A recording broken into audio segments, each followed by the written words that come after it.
जय हिंद दोस्तों। कैसे हैं आप लोग। तो आज हम बात करने वाले हैं साल 2021 में आई एक स्लैशर फिल्म क्रैब्स के बारे में। फिल्म की स्टार्टिंग में हमें एक बीच दिखाया जाता है जहाँ पे एक कपल काफ़ी कोजी हो रहे थे। तभी उन कपल के पास एक क्रैब आ जाता है जो कि दिखने में टर्टल जैसा लग रहा था, और उसे देखकर वो लोग हैरान हो जाते हैं और सोचते हैं कि आखिर ये क्या जीव है। वो क्रैब बहुत ही स्टिल होता है जिससे उन्हें लगता है कि शायद वो मर गया है, इसीलिए वो उसे उसकी पूंछ से उठा लेते हैं और उसकी फ़ोटोज़ खींचने लगते हैं। लेकिन तभी अचानक वो हिलने लगता है और वो उस बंदे के मुंह को पकड़ लेता है, जैसे कि वो उसके मुंह को काट खाता है और उसे खून से लथपथ कर देता है। उसकी गर्लफ्रेंड जब ये देखती है तो वो उसके पास जाती है उसे बचाने के लिए, लेकिन जब वो उस क्रैब को उसके मुंह से हटाती है तो देखती है कि उसका मुंह वो पूरी तरह खा चुका है, जिसकी वजह से उसके बॉयफ्रेंड की मौत हो गई है। तभी वो क्रैब उस पर भी हमला कर देता है और ये सीन यहीं पे कट हो जाता है। उसके बाद हमें फिलिप और मैडी नाम के दो कॉलेज स्टूडेंट्स दिखाए जाते हैं जो कि बेस्ट फ्रेंड्स थे और वो दोनों अपने कॉलेज जा रहे थे। मैडी स्पेशली एबल्ड था और उसकी टांगें काम नहीं करती थी, जिसकी वजह से उसे व्हील चेयर का सहारा लेना पड़ता था कहीं पे जाने के लिए। फिलिप स्पेशली एबल्ड था और उसकी टांगें काम नहीं करती थी, जिसकी वजह से उसे व्हील चेयर का सहारा लेना पड़ता था कहीं पे जाने के लिए। फिलिप के बड़े भाई का नाम होता है हंटर और वो एक डेप्यूटी था। शाम को मैडी फिलिप को उसके घर पे लेकर जाती है, जहाँ फिलिप देखता है कि वहाँ पे बोर्ड लगा है उसके घर को बेचने के लिए, क्योंकि उसका भाई उस घर को बेचना चाहता था, लेकिन फिलिप ऐसा नहीं कर सकता था क्योंकि उसका भाई हंटर उनके घर को बेचना चाहता था। लेकिन फिलिप ऐसा बिल्कुल नहीं करना चाहता था क्योंकि वो उसके माता पिता की आखिरी निशानी थी। उसके बाद फिलिप्स मेल बॉक्स चेक करता है जहाँ पे उसे उसका पैकेज मिलता है जो कि उसने ऑर्डर किया था, और ये देखकर वो बहुत ज़्यादा खुश हो जाता है और वो मैडी को बताता है कि ये प्रोडक्ट बहुत ही ज़्यादा कमाल का है।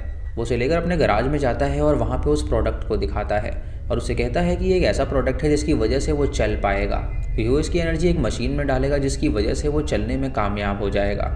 जब वो इस यंत्र के ढक्कन को हटाता है तो उसके अंदर से बहुत तेज़ रोशनी आती है जो कि उसके गेट पे जब पड़ती है तो उसका गेट टूट जाता है, यानी कि उसके अंदर जो भी केमिकल था वो बहुत ज़्यादा पावरफुल था।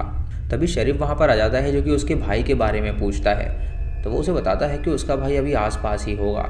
हंटर वहाँ पे आ जाता है और शरीफ उसे बताता है कि उन्हें खबर मिली है कि एक बहुत बड़ी डॉल्फिन मारी गई है, तो उन्हें वहाँ पे जाना पड़ेगा इंस्पेक्शन करने के लिए। जब वो दोनों वहाँ पे जाते हैं तो देखते हैं कि डॉल्फिन की बॉडी को किसी ने बेरहमी से मारा है और उसके इंटरनल बॉडी पार्ट्स को किसी ने खा रखा है। ये देखकर वो हैरान हो जाते हैं और सोचते हैं कि आखिर इतनी बड़ी मछली को कोई कैसे मार सकता है। हंटर शरीफ से कहता है कि उसे लगता है कि ये शार्क्स का काम है, लेकिन शरीफ का मानना था कि ज़रूर वहाँ पे कोई और क्रीचर है जिसने उस व्हेल को मारा होगा। अगली सुबह हंटर जब उठता है तो वो अपनी गाड़ी में पड़ा हुआ पिज़्ज़ा खाने लगता है, लेकिन उसका पिज़्ज़ा बहुत ही बेकार होता है जिसकी वजह से वो पिज़्ज़ा को फेंक देता है। तभी हम देखते हैं कि उस पिज़्ज़ा के टुकड़े को एक क्रैब उठा के ले जा रहा है। इधर मैडी और फिलिप जब कॉलेज में पहुंचते हैं तो उनकी टीचर उन्हें जानवरों के बारे में पढ़ाती है, और उसकी टीचर कोई और नहीं बल्कि मैडी की माँ ही होती है जिसका नाम एनालिस था।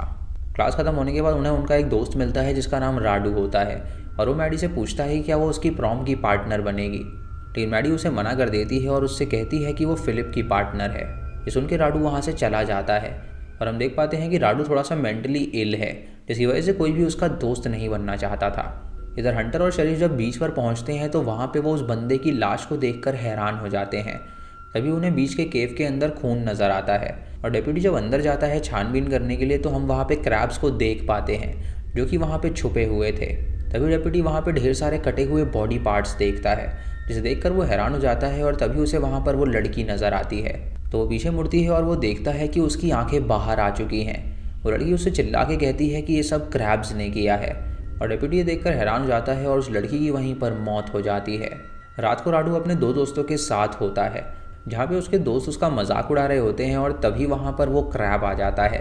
उस क्रैब को देखकर वो लोग हैरान हो जाते हैं और सोचते हैं कि वो हार्मफुल बिल्कुल नहीं होगा, लेकिन तभी अचानक क्रैब उन दोनों पे हमला कर देता है जिससे उन दोनों की मौत हो जाती है, और राडू ये देखकर तुरंत वहाँ से भाग निकलता है। इधर हंटर अपने भाई के गराज में जाता है जहाँ पे वो उसकी बनाई हुई कई सारी चीज़ों को देखता है और उससे पूछता है कि आखिर जो ऑर्डर आया है वो क्या चीज़ है। उसे बताता है कि ये एक तरह का केमिकल है जो कि एक मशीन को एनर्जी देगा ताकि वो चल सकेगी। उसे वो मशीन भी दिखाता है जो कि उसने अपनी टांगों के लिए बनाई थी, और वो जब उसे लगाता है तो वो देखता है कि वो चल पा रहा है, लेकिन तभी अचानक वो मशीन काम करना बंद कर देती है जिससे वो नीचे गिर जाता है। फिलिप को इससे बहुत ही बुरा लगता है और वो तुरंत अपने वैन के पास जाता है, लेकिन तभी वहाँ पर मैडी और उसकी माँ आ जाती हैं। मैडी फिलिप के पीछे जाती है उसे मनाने के लिए, और उसकी माँ हंटर के साथ उसकी वैन में जाती है ताकि वो उससे कुछ बातें कर सके। वो दोनों वहाँ पे स्मोक करते हैं और हंटर की बुक्स को वो पढ़ने लगती है, जहाँ उसे एक कैलेंडर बुक भी मिलती है, और जब वो उसको खोलती है तो उसके अंदर वो देखती है कि उसकी फ़ोटो के ऊपर हार्ट बना हुआ है, जिसे वो समझ जाती है कि जब वो हंटर को पढ़ाया करती थी तो वो उसे लाइक करता था। इधर मैडी फिलिप को समझाती है कि उसे निराश होने की कोई ज़रूरत नहीं है, क्योंकि वो कुछ ना कुछ करके उस मशीन को ठीक कर देंगे ताकि वो चलने के काबिल हो सके।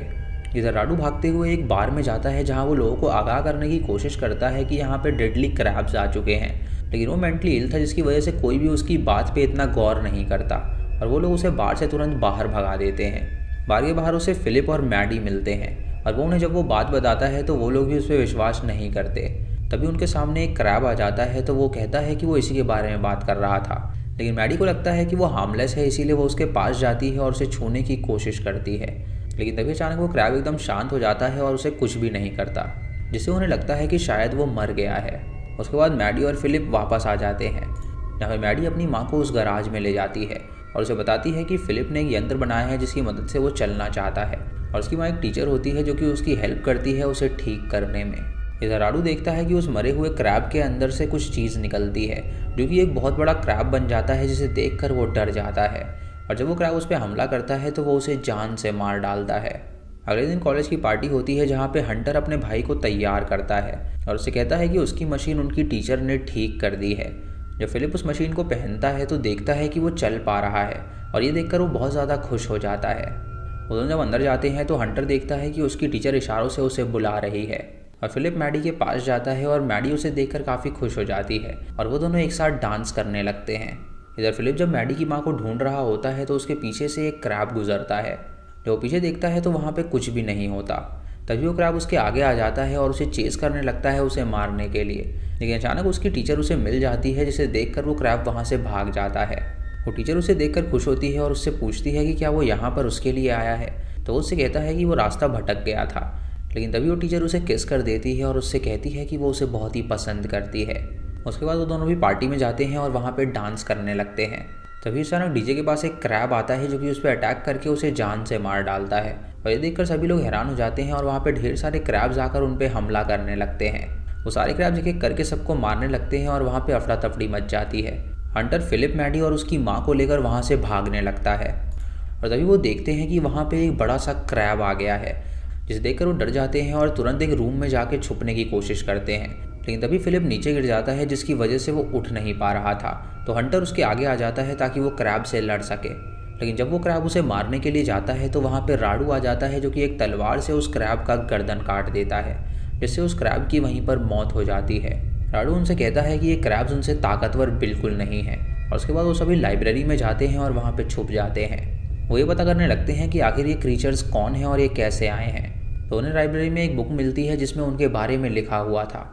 उसमें लिखा था कि कई सदियों पहले वो यहाँ पे मौजूद थे, लेकिन उनकी स्पीशीज़ ख़त्म हो गई थी और फिर से वो लोग यहाँ पर आ गए हैं। फिलिप उन्हें बताता है कि अगर ये सारे क्रैब्स ऐसे दिखते हैं तो ज़रूर इनसे बड़ा भी कोई क्रैब होगा जिसने उस व्हेल को मारा होगा।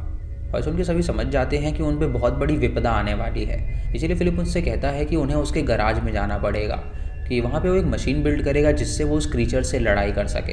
वो सभी इस बात से तैयार हो जाते हैं और तुरंत वहाँ से जाने के लिए निकल जाते हैं। वो देखते हैं कि पूरे शहर में उन क्रैब्स ने कब्जा कर लिया है और एक एक करके वो सभी लोगों को जान से मार रहे हैं। तभी उनके पास भागता हुआ प्रीस्ट आता है जो कि उनसे कहता है कि वो उसकी जान बचा लें, लेकिन तभी अचानक एक क्रैब उस पर हमला कर देता है तो वो लोग वहाँ से भाग निकलते हैं। जब वो अपने घर पहुँचते हैं तो फिलिप हंटर से पूछता है कि क्या वो उनके साथ नहीं आ रहा, तो हंटर उससे कहता है कि उसे शेरिफ के पास जाना होगा ये एश्योर करने के लिए कि वो ठीक है या नहीं। वो तुरंत वहाँ से निकल जाता है और वो सभी गराज में जाते हैं और उस मशीन को बनाने की तैयारी करने लगते हैं। इधर फिलिप जब शेरिफ के घर में पहुँचता है तो देखता है कि वहाँ पे ढेर सारा खून है और तभी अचानक वहाँ पे एक क्रैब को देखता है तो वो उसे कुचल के मार डालता है। जब वो बाहर आता है तो उसे शेरिफ नज़र आता है जिसके सर पे वो क्रीचर बैठा हुआ था और ये देखकर वो शेरिफ के सर पे एक जार मारता है जिससे शेरिफ की मौत हो जाती है। वो ये बात जानता था कि शेरिफ अब जिंदा नहीं बचने वाला। अगली सुबह पाली के अंदर हम एक बड़े से क्रीचर को देखते हैं जो कि उनके शहर की तरफ आ रहा था और जब वे लोग उस क्रीचर की आवाज़ सुनते हैं तो ये सभी बहुत ज़्यादा डर जाते हैं। तभी उनकी मशीन भी बनकर तैयार हो जाती है और फिलिप उसके अंदर बैठता है और उस मशीन के अंदर उसने अपना वो पावरफुल यंत्र भी रखा हुआ था जिसकी मदद से वो मशीन चलने वाली थी। वो मशीन जब बाहर आती है तो हम देख पाते हैं कि वो एक जायंट मशीन है और जब वो क्रीचर समुद्र से बाहर आता है तो वो उससे लड़ने लगता है। वो क्रीचर फिलिप की मशीन का एक हाथ तोड़ देता है तो फिलिप उस मशीन की पूंछ निकाल के उसे तलवार बनाता है और उसका भी एक हाथ काट देता है। उसके बाद वो क्रीचर उस मशीन को बुरी तरह पीटता है जिससे वो नीचे गिर जाती है और जब वो फिलिप को जान से मारने वाला होता है तो फिलिप उस यंत्र को ऑन कर देता है, जिसकी रेस जब उसके आँख में पड़ती है तो वो उसके शरीर के आर पार हो जाती है, जिससे कि उस क्रीचर की मौत हो जाती है। ये देखकर सभी लोग खुश हो जाते हैं क्योंकि वो ये बात जान गए थे कि अब वो जीत हासिल कर सकते हैं। तभी वहाँ पे हंटर भी आ जाता है और उन लोगों को ज्वाइन करता है। उसके बाद वो उस मशीन के अंदर बैठ के दोबारा से उस शहर के अंदर जाते हैं ताकि वो एक एक करके सारे क्रीचर्स को मार सकें। और इसी के साथ ये मूवी यहीं पर ख़त्म हो जाती है। तो दोस्तों ये थी स्लैशर फिल्म क्रैब्स की कहानी, जिसका कॉन्सेप्ट थोड़ा सा अलग है क्योंकि इसमें क्रैब्स दिखाए गए हैं जो कि लोगों को मार रहे हैं। आपको ये कहानी कैसी लगी आप हमें कमेंट सेक्शन में ज़रूर बताइएगा। चैनल पे नए हैं तो इसे सब्सक्राइब करें और बेल आइकन दबाएं नोटिफिकेशंस के लिए। और दोस्तों वीडियो को लाइक और शेयर करना बिल्कुल मत भूलिएगा। तो मैं मिलता हूँ आपको अगली वीडियो में, तब तक के लिए जय हिंद।